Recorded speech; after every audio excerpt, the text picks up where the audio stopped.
പ്രിയമുള്ള എൻ്റെ വിദ്യാർത്ഥിനികളെ എല്ലാവരെയും ഞാൻ ENIS all Kerala distance education എന്ന് പറയുന്ന നമ്മുടെ സ്ഥാപനത്തിൻ്റെ കീഴിലുള്ള ഓൺലൈൻ വീഡിയോയിലേക്ക് സ്വാഗതം ചെയ്യുകയാണ്. ആദ്യമായിട്ട് എൻ്റെ വീഡിയോ കേൾക്കുന്ന എല്ലാവരും ലൈക്ക് ചെയ്യുക, ഷെയർ ചെയ്യുക, കമൻറ്റ് ചെയ്യുക, സബ്സ്ക്രൈബ് ചെയ്യുക.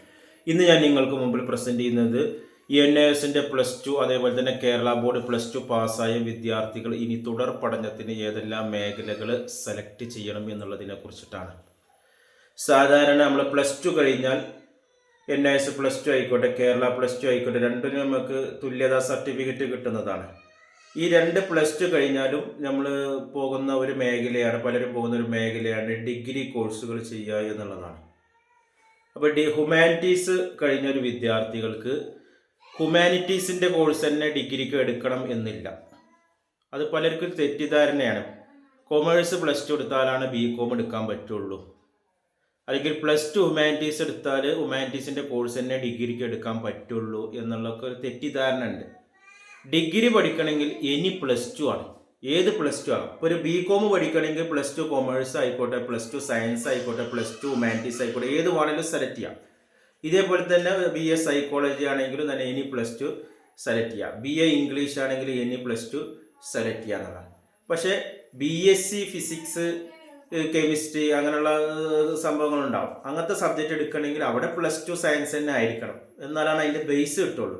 അല്ലാത്ത ഏത് കോഴ്സ് എടുക്കുകയാണെങ്കിലും, BCom എടുക്കുകയാണെങ്കിലും, BBA എടുക്കുകയാണെങ്കിലും, BA ഇംഗ്ലീഷ് എടുക്കുകയാണെങ്കിലും ഒക്കെ ഇനി +2 ഉണ്ടെങ്കിൽ, ഏതെങ്കിലും ബോർഡിൽ +2 ഉണ്ടെങ്കിൽ നമുക്ക് ഡിഗ്രി എഴുതാം. അപ്പോൾ ഹ്യൂമാനിറ്റീസ് കഴിഞ്ഞ വിദ്യാർത്ഥികൾക്ക് ഇനി BCom എടുക്കാം, BBA എടുക്കാം, BA എടുക്കാം, BA ഹിസ്റ്ററി എടുക്കാം, സോഷ്യോളജി എടുക്കാം, പൊളിറ്റിക്സ് എടുക്കാം, എക്കണോമിക്സ് എടുക്കാം, BSW എടുക്കാം, അതൊക്കെ ചെയ്യാം.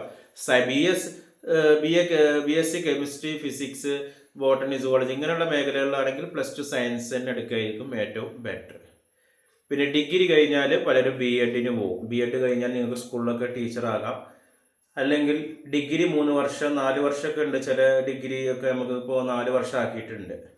ചില യൂണിവേഴ്സിറ്റികൾ 3 വർഷം തന്നെയാണ്, ചില യൂണിവേഴ്സിറ്റികൾ 4 വർഷം തന്നെ നിർബന്ധമാക്കിയിട്ടുണ്ട്. ഓക്കെ. പിന്നെ ഇപ്പോൾ ഡിഗ്രി 3 വർഷം കഴിഞ്ഞാൽ പിന്നെ നിങ്ങൾ B.Ed മേഖലയിലേക്ക് പോയാൽ ടീച്ചിങ് മേഖലയിലേക്ക് പോകാം. അല്ലെങ്കിൽ PG എടുത്തിട്ട് ഡിഗ്രി കഴിഞ്ഞിട്ട് 2 വർഷത്തെ PG എടുത്ത് കഴിഞ്ഞ് കഴിഞ്ഞാൽ നിങ്ങൾക്ക് പിന്നെ എന്ത് ചെയ്യാം, ടീച്ചിങ് മേഖലയിലേക്ക് കോളേജിലോ ഹയർ സെക്കൻഡറിയിലൊക്കെ ടീച്ചിങ് മേഖലകളിലേക്ക് പോകാം. അവിടെ നമുക്ക് extra qualification, set, net, PhD അങ്ങനെയുള്ള ക്വാളിഫിക്കേഷൻ എക്സ്ട്രാ വേണം. പക്ഷെ അടിസ്ഥാനപരമായിട്ടുള്ള ക്വാളിഫിക്കേഷനാണ് ഞാൻ പറയുന്നത്. അതേപോലെ തന്നെ +2 കഴിഞ്ഞ് കഴിഞ്ഞാൽ നിങ്ങൾക്ക് TTC ചെയ്യാവുന്നതാണ്, TTC കോഴ്സുകൾ ചെയ്യാവുന്നതാണ്. പിന്നെ പലരും പ്രൈമറി TTC, മോണ്ടിസോറി ഒക്കെ ചെയ്യുന്നുണ്ട്. അതൊക്കെ 10ാം ക്ലാസ് +2 ബേസിലൊക്കെ ചെയ്യുന്ന കോഴ്സുകളാണ്. ശരിക്കുള്ള TTC ചെയ്യണമെങ്കിൽ +2 കോഴ്സ് തന്നെ കംപ്ലീറ്റ് ചെയ്യണം എന്നുള്ളതാണ്.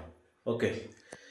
പിന്നെ നമുക്ക് പെട്ടെന്ന് എന്തെങ്കിലും ജോലി സാധ്യതയുള്ള കോഴ്സുകൾ ഉണ്ടോ, 3 വർഷം വരെ ഡിഗ്രി അല്ലെങ്കിൽ 4 വർഷം ഡിഗ്രി പഠിക്കാൻ വയ്യ എന്ന് പറയുന്ന ആളുകളൊക്കെ ഉണ്ട്. അവർക്കൊക്കെ 1 വർഷത്തിൻ്റെ കോഴ്സുകൾ ഇഷ്ടം പോലെ ഉണ്ട്. ഹോസ്പിറ്റാലിറ്റി മാനേജ്മെൻ്റ് ഉണ്ട്. അതുപോലെ തന്നെ എന്തെങ്കിലും ലബോറട്ടറി, ലേഡീസിനൊക്കെ എന്തെങ്കിലും ലാബ് ടെക്നീഷ്യൻ കോഴ്സുകൾ, അങ്ങനെയുള്ള ചെറിയ ചെറിയ കോഴ്സുകളൊക്കെ 6 മന്ത് 1 ഇയർ, അല്ലെങ്കിൽ എന്തെങ്കിലും കമ്പ്യൂട്ടർ കോഴ്സുകൾ, ഇതുപോലുള്ള കോഴ്സുകളൊക്കെ നിങ്ങൾക്ക് യൂട്യൂബിൽ അടിച്ച ഇഷ്ടംപോലെ കോഴ്സുകൾ കിട്ടും. അങ്ങനെയുള്ള മേഖലയിലേക്ക് പോകാം. അല്ലെങ്കിൽ ITI മേഖലയിലേക്ക് പോകാം. 10ാം ക്ലാസ് കഴിഞ്ഞിട്ട് ITI എടുക്കുന്ന ആളുകളുണ്ട്. +2 കഴിഞ്ഞിട്ട് ITI മേഖലകളിലേക്ക് 1 വർഷത്തിൻ്റെ ITI അല്ലെങ്കിൽ 2 വർഷത്തിൻ്റെ ITI ഇങ്ങനെയുള്ള കോഴ്സുകൾ എടുക്കുന്നത് ജോലി സാധ്യത. അതേപോലെ തന്നെ പോളിടെക്നിക് കോഴ്സുകൾ, ഇങ്ങനെ പലരും പല മേഖലകളിലേക്ക് പോകും. അപ്പോൾ നിങ്ങളുടെ താല്പര്യത്തിനനുസരിച്ചുള്ള മേഖലകളിലേക്ക് പോകുക എന്നുള്ളതാണ്. അതേപോലെ തന്നെ PSC മേഖല നോക്കുന്നവരാണെങ്കിൽ നിങ്ങൾ എന്ത് ചെയ്യണം, PSC കോച്ചിങ്ങിന് തന്നെ പോവുക. കോച്ചിങ്ങിന് പോയാലാണ് ഇപ്പോഴത്തെ കാലത്ത് കിട്ടുള്ളൂ. അതിൻ്റെ കൂടെ നിങ്ങൾക്ക് വേണമെങ്കിൽ ഡിഗ്രി ചെയ്യാം എന്നുള്ളതാണ്. +2 കഴിഞ്ഞ് PSC കോച്ചിങ്ങിൻ്റെ കൂടെ ഡിഗ്രി ചെയ്യാം എന്നുള്ളതാണ്. അപ്പോൾ +2 കഴിഞ്ഞിട്ടുള്ള PSC മേഖലകൾ നോക്കാം.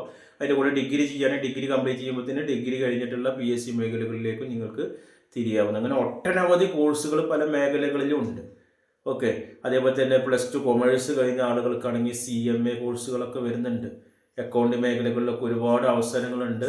അത് ഓരോരുത്തരുടെ ബ്രെയിൻ പവർ അനുസരിച്ചിട്ടാണ് നമ്മൾ ഓരോ മേഖലകളിൽ. താല്പര്യമില്ലാതെ നമ്മൾ വീട്ടുകാരെ നിർബന്ധത്തിന് വേണ്ടി പഠിച്ചിട്ട് കാര്യമില്ല. ആ വിദ്യാർത്ഥികൾക്ക് താല്പര്യം ഉണ്ടാകണം. ആ താല്പര്യം ഉണ്ടാക്കുന്നതിൽ അവൻ്റെ ഫാമിലി ആയിക്കോട്ടെ, അവൻ്റെ ഫ്രണ്ട്സ് ആയിക്കോട്ടെ, അതിൻ്റെയൊക്കെ സപ്പോർട്ട് നമുക്ക് എന്ത് ചെയ്യണം, വേണം എന്നുള്ളതാണ്. ഒരു വിദ്യാർത്ഥിയെയും രക്ഷിതാക്കൾ നിർബന്ധിച്ച് ഇന്ന് തന്നെ പഠിക്കണം എന്ന് പറഞ്ഞു വിടുമ്പോൾ ആ വിദ്യാർത്ഥിക്ക് അതിന് ആഗ്രഹം വേണം. ആഗ്രഹമില്ലാതെ ഇപ്പോൾ ഒരാളെ ഡോക്ടറാകാൻ രക്ഷിതാക്കൾക്ക് ഉദ്ദേശമുണ്ട്, വിദ്യാർത്ഥികൾക്ക് ഡോക്ടറാകാൻ ഉദ്ദേശം ഇല്ലെങ്കിൽ പിന്നെ നമ്മൾ ആ മേഖലയിലേക്ക് അവനെ തള്ളി നീക്കിയിട്ട് കാര്യമില്ല. അപ്പോൾ അതുകൊണ്ട് വിദ്യാർത്ഥിയുടെ താല്പര്യം കൊണ്ടും പേരൻസ് അറിഞ്ഞിട്ട് ആ മേഖലകളിലേക്ക് അവരെ പറഞ്ഞു വിടേണ്ടതാണ് എന്ന് അറിയിച്ചു കൊള്ളുന്നു. Thank you.